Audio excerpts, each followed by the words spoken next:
I can't keep this to myself. I have to share this.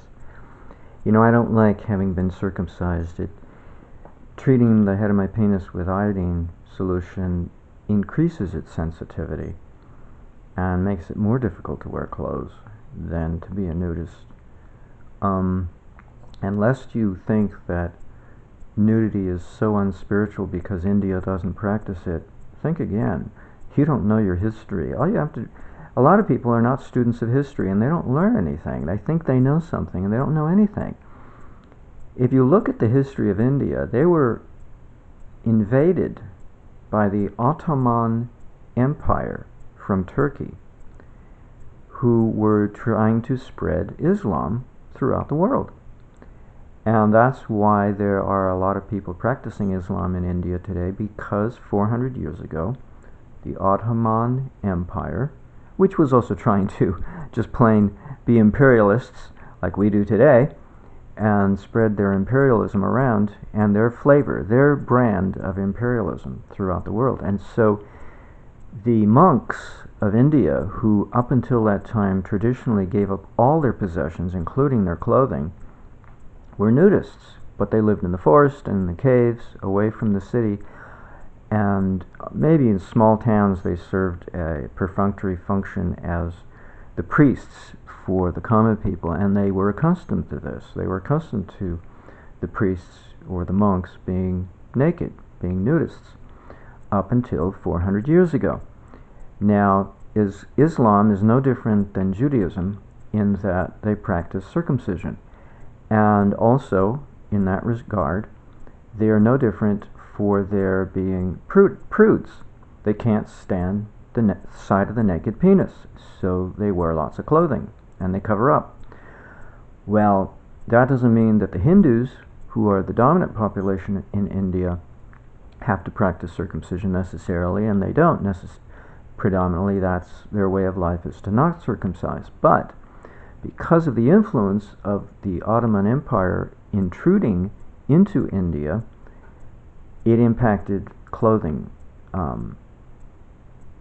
notions of clothing, and with regard to the monks who were nudists.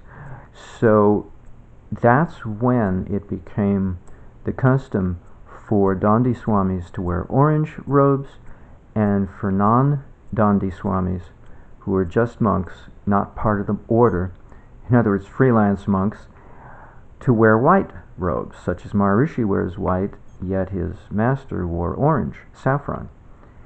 And the wearing of robes is something recent. And when Maharishi's master, Gurudev, was in the forest, he didn't wear a robe, he just wore a loincloth, but he still wore something.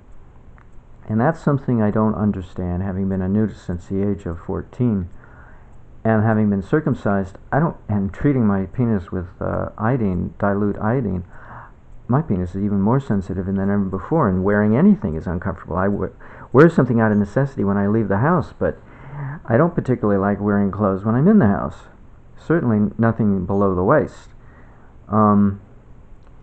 Yet that's the way people are. They are circumcised for the most part, and they come out of either the tradition of Judaism or the tradition of Islam, both of which believe in circumcision, and the effect of that is the wearing of clothes. Shame, and disgust, repulsion to the body, instead of the way we normally should think about the body in a healthy regard, that we should not be repulsed or incensed over somebody's naked body. So I don't particularly like wearing clothes. It's uncomfortable, and I regret putting on clothes to fit in.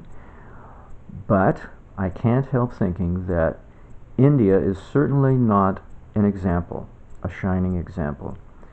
Maharishi didn't like it that India was invaded by the British. Well, India was invaded by the Ottoman Empire 400 years ago, or 500 years, I can't exactly remember when, but it was several centuries ago, with their influence that came upon India. So India is not India. It's just like we're not human, we're not natural, We don't know what natural means. We have a ways to go before we become natural, and I'm going to be dead long since before we're ever natural. So I'm outside of my time frame. I'm born out of my elements. So maybe Mother should never have gone back to eating cooked food. Maybe she should have stayed a raw food vegan alcoholic, and I never would have been born to her. I never would have been born, period. Because I think the only reason for my being born was to be with Charlie. And yet I don't fit in. Charlie failed to integrate me into society. I don't fit in. I don't want to fit in. I don't want to be unnatural. It's, naturalness, there's spiritual naturalness, and then there's physical naturalness. And the only natural I am is physical, the material. I'm not natural in the spiritual at all. I deny myself. I don't want to even face myself. I'm terrified of the thought, because I know what's going to happen. I'm going to be very depressed. But to face all my karma. So I just face the physical. But still, yet, one half of life is the physical. And the only reason why we seek enlightenment is because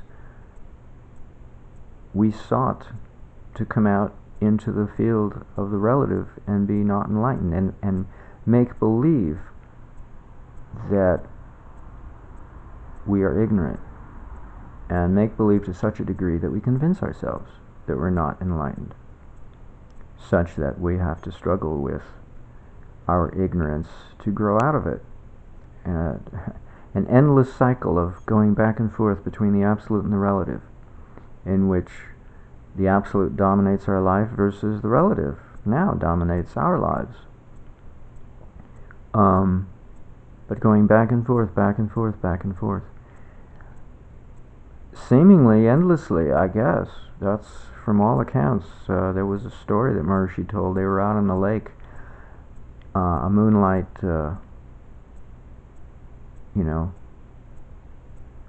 voyage or recreational activity to spend some time out on the lake, and he had a few devotees around him, and he said, in the last time we did this, the only thing different was you were sitting over there and you were sitting over there, and the seating arrangement on the boat was different, but otherwise they were doing the same thing they did eons and eons ago, but in the same relationship. He was the master and they were the devotees. So he was alluding to the fact that this process we go through it endlessly, endless cycles of coming into the world and leaving the world. And Charlie, I never remember him giving that lecture. Maybe I wasn't there. I wasn't there all the time, so maybe he gave that lecture when I wasn't there, but I never remember him stating that. But apparently, according to the rumor mill in the TM movement, Maharishi did make that statement. And I think it was only that one time. And it's enough cause to wonder, which is better? See why I hold on to the relative so much? It's because, well, no, because I think it's permanent, and I guess it is from my standpoint, but eventually it won't be. So it makes you kind of wonder, so it's no small wonder that I'm in no great hurry. Since I've already had my taste of enlightenment as a teenager, it's like, what's the rush? But I can't enjoy life anyway, because I have no foreskin, and I'm sickly and weak, and I have a higher IQ than most people, and so I never fit in. I'm never happy with anything. I'm always dissatisfied. What can I say? Well, sickly if I didn't take the extra trouble to do extra protocols to try and stay healthy. Anyway, I had to get this off my chest. So India is not India. And just as Maharishi has said that we don't live up to our constitution, and it's true we don't, well, likewise, the Indian population in India do not live up to their traditions either, because their monks wear robes. And traditionally, if you go back before the Ottoman Empire overran India, they didn't wear robes. They were naked. All the monks were naked, so whatever. For my TMer friends who like to think very highly of their westernization of wearing clothing, it's not natural. It's not normal for monks to wear clothing, to wear white or to wear anything, saffron, anything, beige colored suits. I mean, it's a westernization of a circumcised way of life. It's the side effect of circumcision. It all comes back to circumcision. So it all comes back to the penis, whether you avoid dwelling on the topic or not. It all comes back to how we deal with our anus and our penis, really, the two of them, because they're right next door to each other. How we deal with our anus and our penis, or genitals, in the case if you don't have a penis. Your clitoris, it's the same thing. It all amounts to how we deal with them. And hygiene, I always feel hygiene is the only religion, and there is no other. Now, yoga is not religion. It's the root of religion, but it's not religion.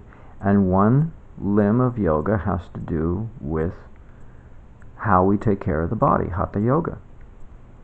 So it is in there, the treatment of hygiene. Hygiene is in the practice of yoga, but it's just one aspect of yoga. It's not, the most rarefied. It just has to do with taking care of the body and being healthy. So in a sense, I'm focusing on just one aspect of yoga, and it's not even the most elevated aspect, but it's an aspect that has concerned me the most because I was born with a sickly body, and it's my karma. I spent too much time fasting in my past lifetime to be born with a healthy body in this lifetime. So I was born with a weak body. And now I take a lot of trouble to be healthy, so hopefully maybe in my next lifetime I won't have to worry about my health so much. It'll be automatic, who knows. Some people were fortunate in being born with a healthy physiology in this lifetime, so they don't have to worry. They just eat and meditate, and they don't worry about their body. But it's always been a concern all my life. I've been sickly and I hated it. I hated being sickly. So you can see my motivation, why it's come first before everything else. But it disturbs me that people think that, clothing is natural. No, it's not natural, because circumcision is not natural. So we avoid the topic of circumcision, which is the real topic under scrutiny when it comes to wearing clothes and being decent and having a reputation of fitting in. The real problem is circumcision, and we never talk about it. And the real problem behind circumcision is whether or not we clean out the colon and sterilize it. So you can see why I have a concern for giving myself my own version of basti instead of using sesame seed oil. Is to use lugols, dilute lugols. It's my way of doing things, because purification is not enough. Oil? Are you kidding? Why would I want to shoot up my colon with oil? It's a nice thought to make it the poop slippery to come out, but I don't think so. The colon doesn't absorb oil. Well, that's the whole point of doing it. And that's the style of thinking of a lot of people, even in the West, is to do things contrary to the nature of the thing in question. So we take off this foreskin when it's supposed to be there and then put on clothes in its place. Or we put oil up the colon that can't even absorb oil when we should be putting water-based solutions up our colon, not oil. It's ridiculous what we do things, but we do the opposite of what we're supposed to. And Charlie did say that. More often than not, we get things backwards. And that's why we're not natural. So I have focused on the body to be natural, and so I'm not unnatural when it comes to the body. But I've done so to the exclusion of everything else. And I can't stand not having a foreskin, so what can I say? And the treatment of the penis to try to develop a foreskin, all it does is make it more sensitive and make it more painful to wear clothing to surround the penis. I have to go back to wearing gauze dressing, moistened in probably a Lugol solution, around the penis if I wanted to not be uncomfortable wearing clothing. I don't know how I'd wear it. I guess the only way to do it is to wrap a rubber band around both the balls and the penis, so as not to compress the penis, and hope that I don't... Well, see, I didn't know how to prevent an erection, and a Lugol's might just be the ticket. That might be the correct solution to use around the penis. Not silver, not salt, as Dr. Becker had promoted, but Lugol's of all things. Because I think iodine corrects the problem of why we have had to use procreation as the only means of bringing humans into the world. Because there was a time when, yogis were able to bring new life, new human beings into the world without the need for sex. They simply manifested a body. And it was their son, and it was their devotee for life. They had their own devotee to carry on the tradition of the father in a very natural way, because he gave birth to his own son through his consciousness, not through the use of the body, certainly not through the use of the genitals. But they had a high state of purification. They practiced a lot of different practices that we don't even think of to keep things on a very high level. So I'm not doing anything out of the tradition of yoga. It's just a tradition that the Westerner doesn't want to even consider. Yet if we do consider it, then we have no need to circumcise and no need to worry about wearing clothing, because there's no need to have a false facade, because you already are an adept in taking care of the physical plane of the body, such there's no need to cover it up and fake being upstanding when in reality you already are.